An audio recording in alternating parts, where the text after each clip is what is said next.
Selamat pagi, siang, sore, atau malam pada Bapak-Bapak dan Ibu-Ibu. Perkenalkan, nama saya Rikan Sanatnael dengan NPM 1906383311. Nama saya Halo, nama saya Dimas Muhammad Kurniadi. Kami dari kelompok 3 akan mempresentasikan PPT kami, Eco-Friendly Production of Bioactive Tissue Engineering Scaffolds Derived from Egg and Seashells.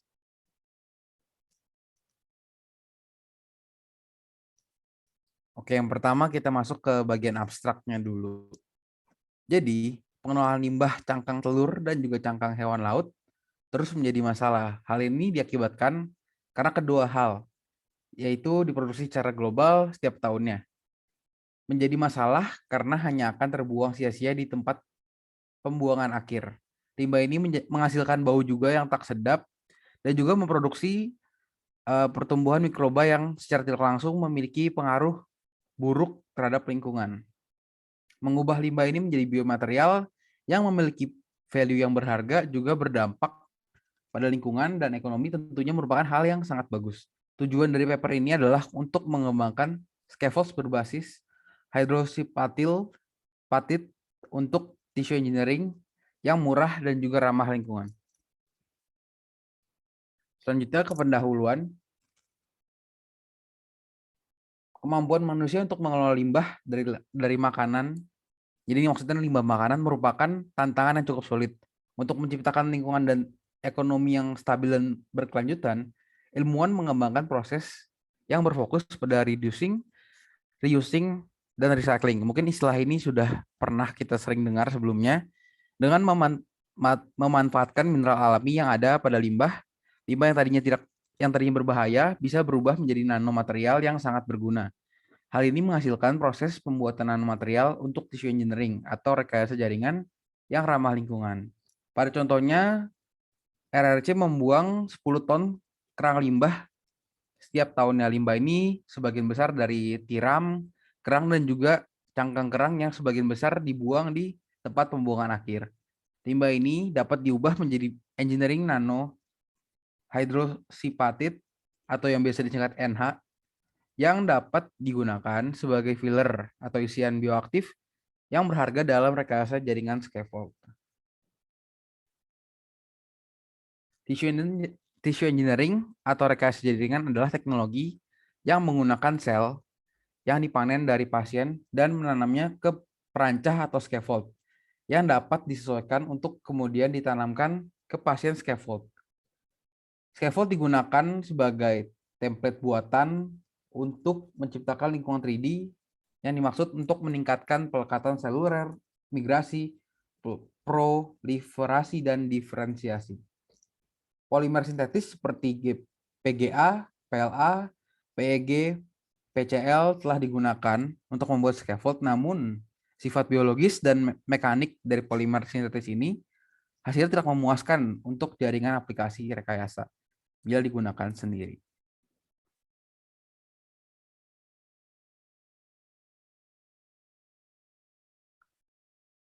Telur dan kerang memiliki mineral alami yang dikenal sebagai kalsium karbonat yang dapat digunakan untuk mengekstrak dan digunakan untuk mengubah menjadi bahan bioaktif berharga yang dikenal dengan hidroksiapatid atau yang biasa disingkat dengan HA. HA dengan komposisi kimia Ca10PO46OH2 adalah biomaterial yang sangat menjanjikan dengan berfungsi sebagai konstituen anorganik utama sekitar 65-70% dari tulang dan juga matriks jaringan.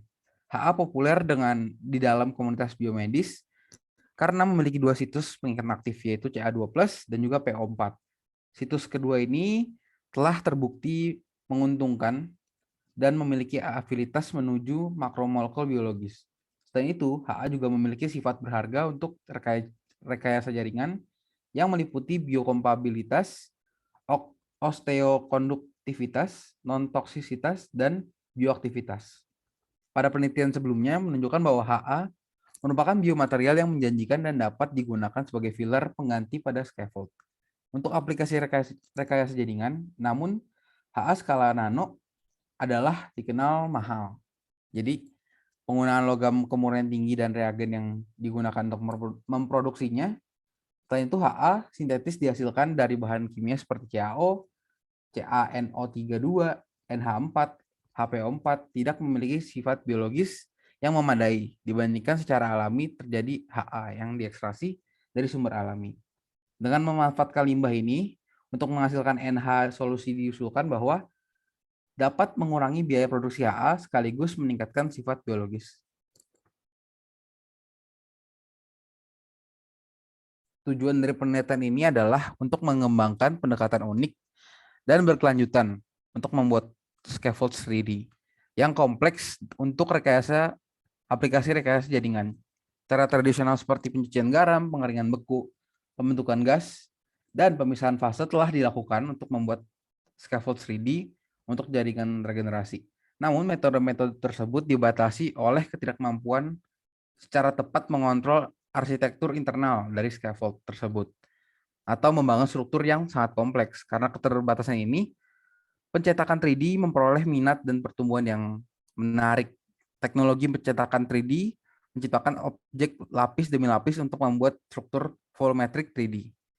Produksi scaffold dengan cara ini memberikan kemampuan untuk menciptakan kompleks struktur yang dapat digunakan, dapat menyempurnakan sifat perancah atau scaffold berbasis biomaterial. Meskipun 3D metode fabrikasi menunjukkan banyak harapan, masih ada keterbatasan yang tersisa. Sampai saat ini hanya ada jumlah biomaterial yang dapat diproses dan dibuat 3D. Seperti itu. Next.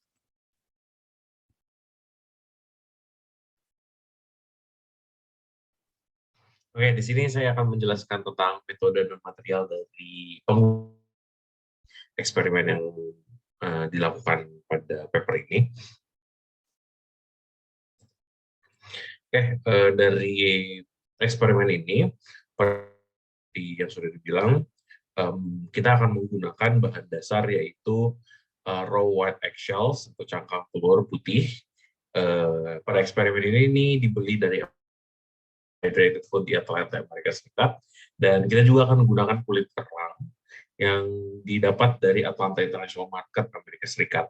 Nah, beberapa yang digunakan sebagai campuran adalah larutannya atau mungkin sebagai pelarut atau telur larut atau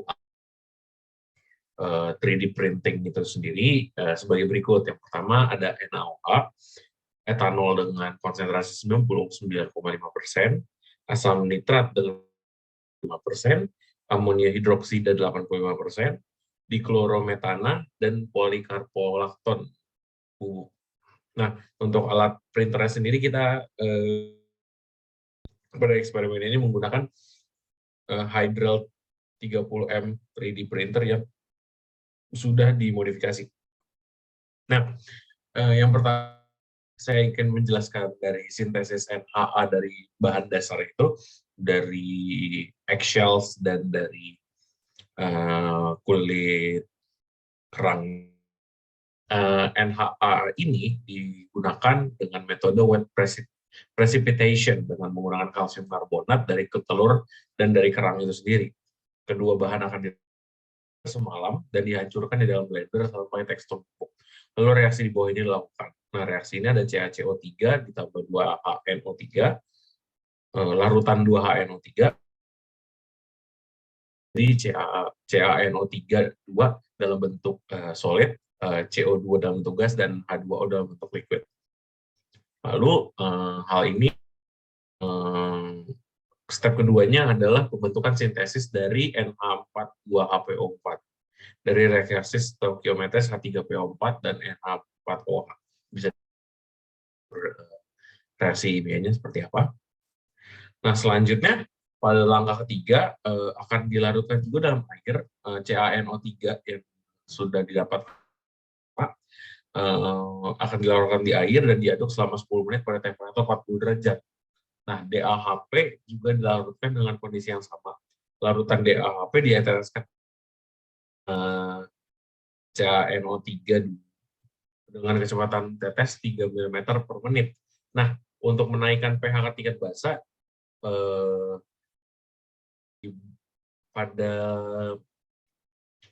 pada solusi juga akan ditambahkan NH4OH ke dalam solusinya. Reaksi yang terjadi adalah seperti berikut: 3, 2 dalam bentuk larutan ditambah dengan N6NH42HPO4 tambah 86H4OH akan menjadi PO46OH2 10 dan 10NH4NO3. Nah, larutan yang didapatkan, larutan CHE 46OH2 ini akan dimasukkan dalam microwave pada kompresi temperatur 80 derajat Celcius. Hal ini digunakan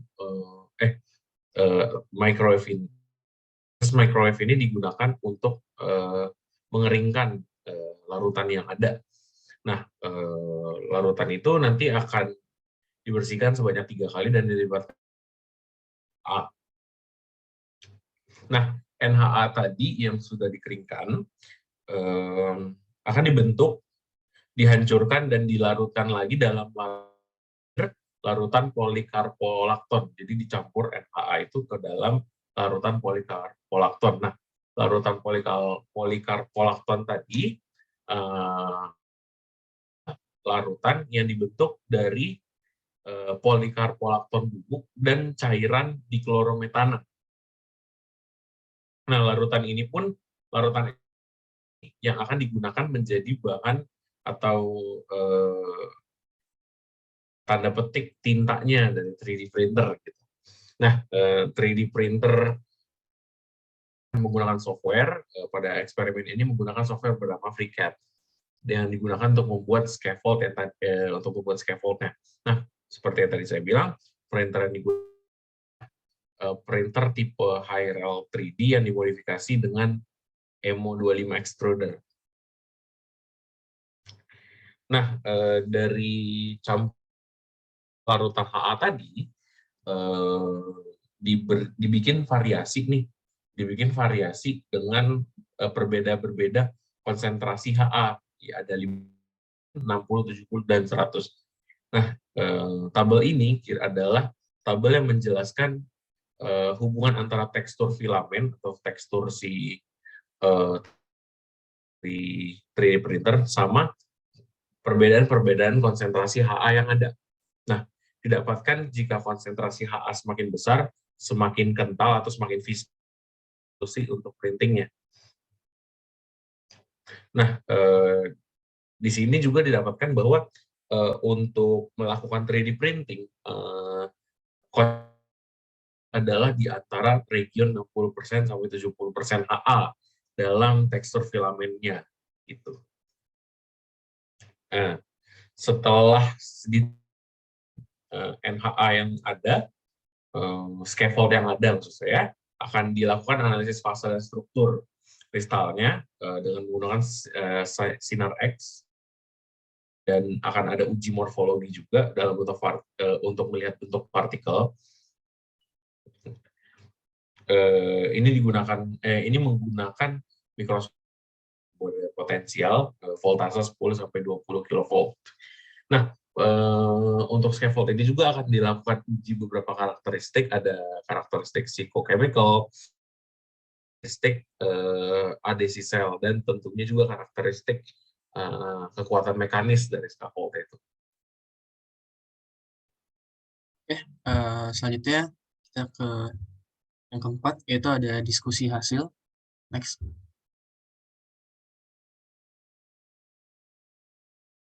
Yang pertama, ini kita ada karakterisasi fisiokimia NHA yang disintesis. Ada ESNHA, ada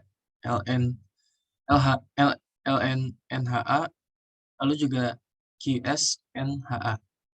Nah, bisa kita lihat gambar berikut merupakan X-ray diffractogram of an asynthesis X-cell, little neck, dan juga Quahong. Nah, intensitas relatif yang bervariasi dari setiap sampel memberikan wawasan tentang sumber NH, di mana yang paling menyukai pertumbuhan di sepanjang sumbu C. Perbedaan dalam pertumbuhan sumbu C ini dapat menyebabkan bentuk partikel yang berbeda yang pada gilirannya akan mempengaruhi sifat-sifat scaffolds yang dibuat.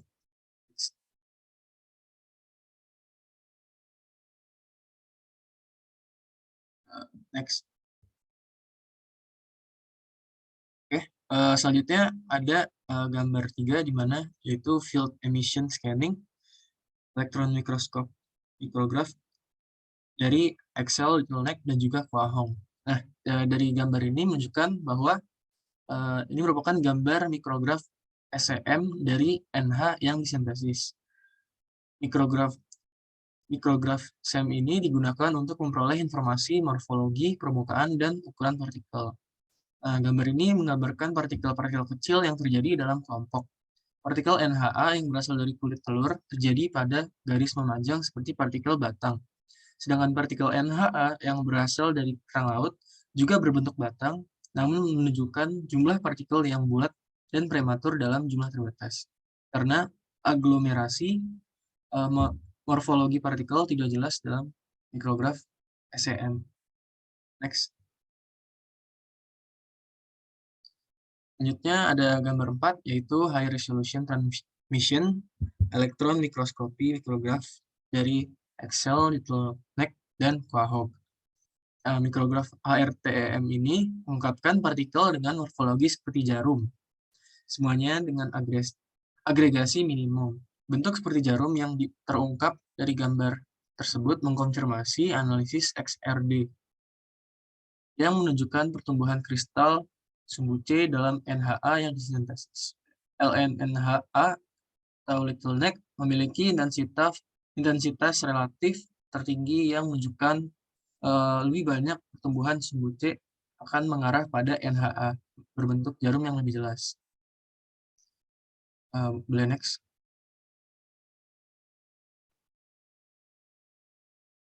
Selanjutnya, yang kedua ada karakterisasi fisiokimia scaffolds NHA. Nah, untuk menyelidiki struktur mikro dan morfologi permukaan, kita menggunakan alat SEM atau Scanning Electron Microscope, di mana ruang antar serat di dalam scaffolds membantu menyediakan jaringan berpori terbuka dalam berbagai pilihan, seperti ukuran dan bentuk pori. Secara langsung, tergantung pada jarak serat dan kecepatan cetakan di lapisan individu, serta lapisan yang berurutan. Porositas antar serat sangat penting untuk memungkinkan pertumbuhan jaringan, vaskularisasi, dan remodeling jaringan lebih lanjut. Next. Selanjutnya ada yang ketiga, yaitu kompatibilitas biologis scaffolds NHA. Nah, untuk memeriksa terlebih dahulu potensi dari scaffolds untuk aplikasi biomedis seperti perbaikan jaringan dan regenerasi, interaksi antar sel dan biomaterial dievaluasi pada scaffolds unggulan sel dengan mikroskop SEM pada interval waktu yang berbeda. Nanti kalau misalnya kita lihat dari gambar 5-7, itu menunjukkan bahwa gambar SEM dari permukaan scaffolds setelah periode inkubasi yang ditunjukkan. Hasil percobaan ini menunjukkan bahwa ketiga scaffolds dapat mendukung perletakan, penyebaran, dan pertumbuhan sel tanpa tanda-tanda efek samping pada sel.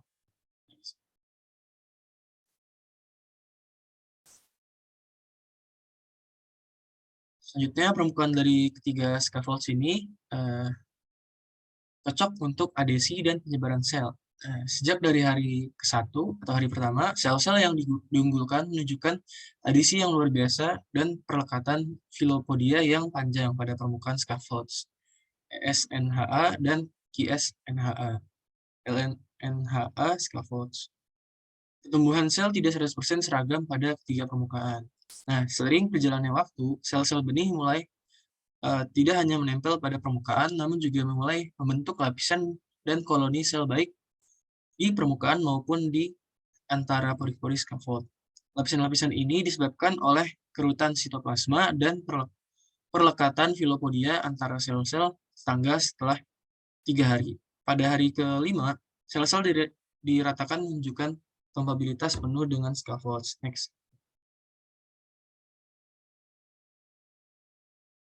Selanjutnya, biokompatibilitas dan bioaktivitas dapat dipengaruhi oleh keberadaan elemen minor yang ada di dalam lingkungan laut.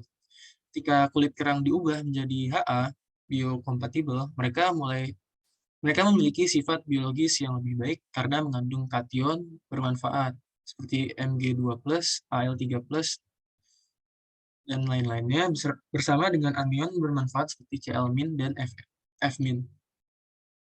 Jika kedua kation dan anion ini digunakan bersama, keduanya membantu memfasilitasi regenerasi tulang yang cepat. NHA yang berasal dari limbah kerang lebih baik dalam menghasilkan jumlah pelekatan dan pertumbuhan sel yang lebih besar. Next. Selanjutnya ini merupakan gambar 5 dari micrograph dari cell interaction pada Excel pada hari pertama, hari ketiga, dan hari kelima. Next.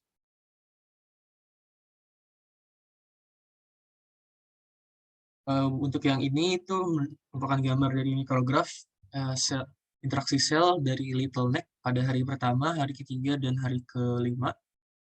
Next. Selanjutnya untuk gambar berikut merupakan gambar dari micrograph cell interaction dari Quahog pada hari pertama, hari ketiga, dan hari kelima. Next. Nah, selanjutnya terdapat tabel 2, yaitu tabel mengenai ultimate tensile strength dari PCL atau NA scaffold yang diproduksi dari berbagai sumber seperti Excel, Little Neck, dan juga Quahog.